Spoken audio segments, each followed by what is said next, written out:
Assalamualaikum warahmatullahi wabarakatuh. Jumpa lagi dengan Haryono 96 di soal dan jawaban Pretest PPG Daljab tahun 2002. Kita masuk ke soal pedagogik modul 1 part 1. Baik, kita langsung ke soal. Seorang guru mengajar di dalam kelas dengan metode ceramah sehingga proses pembelajaran lebih terpusat pada guru, sedangkan siswa pasif karena hanya mendengarkan. Hal tersebut dalam proses pendidikan yang beraliran: A. Behavioristik, B. Perennialisme, C. Humanisme, D. Esensialisme, E. Rekonstruksionisme. Dicoba jawab dulu kawan-kawan. Jawabannya A. Behavioristik. Tujuan pendidikan bangsa Indonesia yaitu pembentukan manusia yang ideal. Berikut ini implementasi sila kelima dalam pendidikan sebagai upaya pencapaian tujuan tersebut adalah: A. Guru mengarahkan peserta didik untuk taat terhadap Tuhan Yang Maha Esa. B. Orang tua memberi contoh pada anak untuk tidak melakukan diskriminasi pada siapapun. C. Peserta didik diajarkan untuk mencintai dan mengkonsumsi produk dalam negeri. D. Pendidik mengikuti PPG untuk meningkatkan kreativitas dan profesionalitasnya. E. Sekolah melakukan program kegiatan bakti sosial dengan melibatkan peserta didik. Coba dijawab dulu.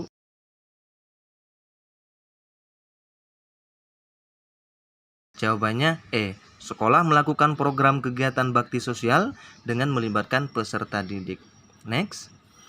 Berikut ini contoh kegiatan yang tergolong ke dalam praktik pendidikan adalah: A. Ibu Ani sedang membaca buku psikologi pendidikan. B. Ibu Heni dan Pak Dedi sedang berdiskusi tentang pengertian pendidikan. C. Pak Andi sedang mengajarkan konsep bangun ruang kepada peserta didiknya. D. Pak Budi sedang mencari ide untuk memotivasi peserta didiknya agar giat belajar. E. Pak Hajar sedang mendownload file materi pendidikan Pancasila. Jawab dulu kawan-kawan. Jawabannya C. Pak Andi sedang mengajarkan konsep bangun ruang kepada peserta didiknya. Next. Sebagai humanisasi pendidikan bukan berarti pembentukan manusia atau peserta didik oleh manusia lainnya pendidik, sebab asumsinya bahwa manusia itu peserta didik adalah: A. Manusia merupakan makhluk otonom. B. Pribadi yang berkembang dan berakal. C. Makhluk sosial yang dapat mempengaruhi satu sama lain. D. Makhluk yang memiliki moral sehingga dapat membedakan baik dan buruk. E. Religius yang diciptakan oleh Tuhan. Coba dijawab dulu. Jawabannya A. Manusia merupakan makhluk otonom. Oke, next. Seorang pendidik perlu memahami landasan pendidikan. Salah satu manfaat mempelajari landasan pendidikan bagi pendidik adalah: A. Memahami berbagai karakteristik peserta didik sehingga memandang peserta didik sebagai pribadi unik. B. Menumbuhkan sikap berpikir kritis pendidik terhadap perkembangan peserta didik. C. Membantu pendidik dalam menentukan metode pembelajaran yang tepat digunakan dalam situasi tertentu di kelas. D. Meningkatkan perkembangan pola pikir dan pola kerja pendidik tentang bagaimana seharusnya melaksanakan praktek pendidikan. E. Memahami berbagai pasal-pasal dalam undang-undang dan peraturan yang berlaku di Indonesia terkait dengan pendidikan. Coba jawab dulu. Jawabannya D. Meningkatkan perkembangan pola pikir dan pola kerja pendidik tentang bagaimana seharusnya melaksanakan praktek pendidikan. Oke, next. Berikut ini aplikasi landasan historis dalam proses pendidikan di Indonesia adalah: A. Guru melaksanakan perannya sesuai dengan memperhatikan semboyan Tutwuri Handayani. B. Kurikulum pendidikan dikembangkan dengan memperhatikan psikologi perkembangan peserta didik. C. Pembentukan komite sekolah sebagai bentuk kerjasama antar sekolah dengan masyarakat. D. Guru mengajarkan mata pelajaran bermuatan lokal sesuai dengan daerah tempat mengajarnya. E. Terdapat program bantuan operasional sekolah untuk sekolah-sekolah negeri. Coba dijawab dulu. Jawabannya A. Guru melaksanakan perannya sesuai dengan memperhatikan semboyan Tutwuri Handayani. Next. Pengertian landasan dibagi dua, yaitu landasan fisik dan landasan konseptual. Berikut ini yang termasuk dalam landasan konseptual adalah: A. kurikulum dan silabus. B. Pancasila dan Undang-Undang 1945. C. Kerangka berpikir. D. Desain bangunan. E. Tujuan pendidikan.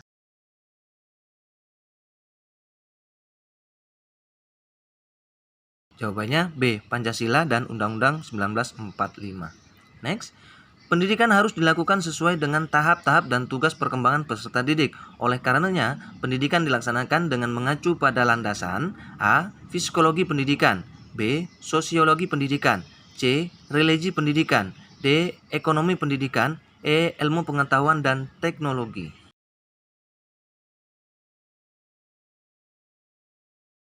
Jawabannya A. Psikologi pendidikan. Sila pertama Pancasila adalah ketuhanan yang Maha Esa. Oleh sebab itu, pendidikan hendaknya bertujuan agar peserta didik beriman dan bertakwa kepada Tuhan yang Maha Esa. Hal tersebut merupakan contoh A. Landasan yuridis, B. Landasan psikologis, C. Landasan religius, D. Landasan sosiologis, E. Landasan historis. Jawabannya C. Landasan religius. Next. Salah satu tri pusat pendidikan bagi anak adalah keluarga. Orang tua yang dalam kesehariannya rajin melaksanakan ibadah sesuai dengan waktu yang ditentukan. Pada hakikatnya, menanamkan pada anak A. Hak dan kewajiban. B. Kejujuran dan toleransi. C. Gotong royong dan tanggung jawab. D. Kedisiplinan dan tanggung jawab. E. Kejujuran dan tenggang rasa. Jawabannya D. Kedisiplinan dan tanggung jawab. Oke, next. Perkembangan kognitif peserta didik sekolah dasar berada pada taraf operasional konkret, sehingga mereka merasa kurang memahami materi pelajaran yang disampaikan gurunya secara verbal saja. Proses pembelajaran tersebut akan efektif jika disertai dengan menggunakan A. Media gambar, B. Media benda nyata, C. Media grafis, D. Media poster, E. Media cetak.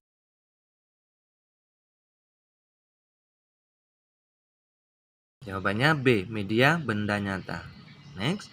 Pada suatu proses pembelajaran yang kebetulan hari itu bertepatan dengan peringatan Hari Sumpah Pemuda, guru sebelumnya telah menghimbau kepada peserta didik untuk mengenakan busana daerah masing-masing. Tindakan guru tersebut memperhatikan karakteristik peserta didik, terutama aspek A. Status sosial, B. Moral, C. Etnik, D. Minat, E. Motivasi. Jawabannya C. Etnik. Next. Pak Adit, seorang guru SMP X, ketika melakukan proses pembelajaran menghadapi siswa yang berasal dari berbagai latar belakang kondisi keluarga. Ada keluarga mampu, ada yang miskin, ada yang orang tuanya menjadi pejabat, ada yang sebagian buruh, dan ada pegawai swasta. Namun Pak Adit memberikan perhatian dan pelayanan yang sama kepada peserta didiknya. Hal ini sebenarnya Pak Adit memperhatikan karakteristik peserta didik, terutama A. Minat, B. Motivasi, C. Etnik, D. Kultural, E. Status sosial. Jawabannya E. Status sosial. Next. Pak Anton ketika akan melakukan kegiatan pembelajaran dengan topik tata surya melakukan pretest terlebih dahulu dengan maksud ingin mengetahui pengetahuan dan keterampilan yang telah dimiliki peserta didiknya sebagai patokan untuk memulai pembahasan topik tersebut. Hal ini berarti Pak Anton memperhatikan karakteristik peserta didik dalam hal A. Kemampuan awalnya, B. Motivasi belajarnya, C. Perkembangan sosialnya, D. Perkembangan emosinya, E. Perkembangan motoriknya.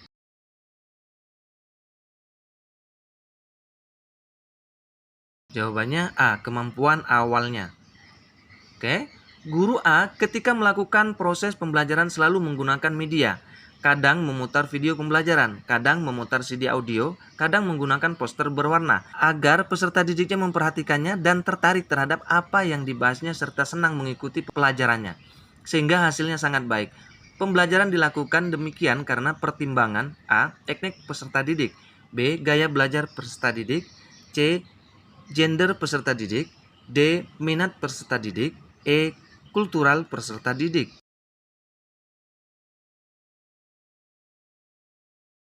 Jawabannya D. Minat peserta didik. Next. Pak Aris merupakan guru kelas 5 SD. Ketika memberikan pembelajaran menyanyi atau musik, memilih lagu-lagu dari asal daerah peserta didiknya. Tindakan guru tersebut karena memperhatikan karakteristik peserta didik terutama A. Etnik, B. Minat, C. Gender, D. Status sosial, E. Kultural.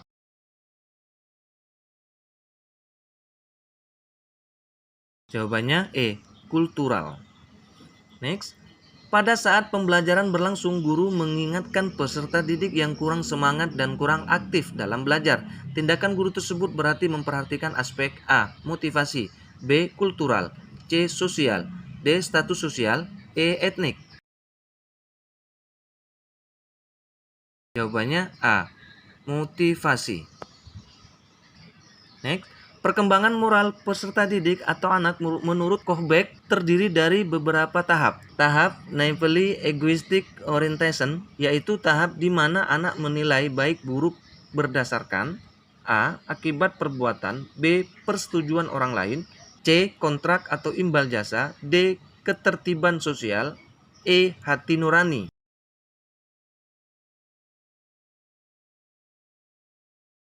Jawabannya C. Kontrak atau imbal jasa. Peserta didik dalam suatu kelas gaya belajarnya beragam, ada yang visual, auditory, dan kinestetik. Namun kegiatan pembelajaran selama ini masih banyak yang konvensional, klasikal. Agar memenuhi ketiga gaya belajar tersebut, guru perlu A. Menggunakan metode ceramah, diskusi, tanya jawab. B. Menggunakan program audio dan modul. C. Menggunakan media komik, pembelajaran, dan buku paket. D. Menggunakan media audio, video, dan percobaan. E. Menggunakan modul dan PowerPoint.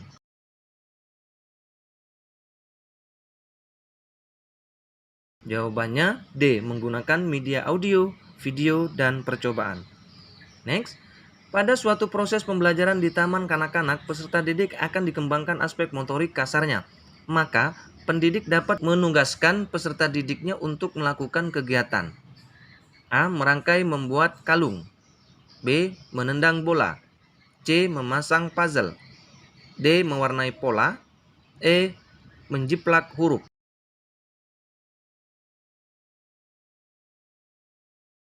Jawabannya B. Menendang bola.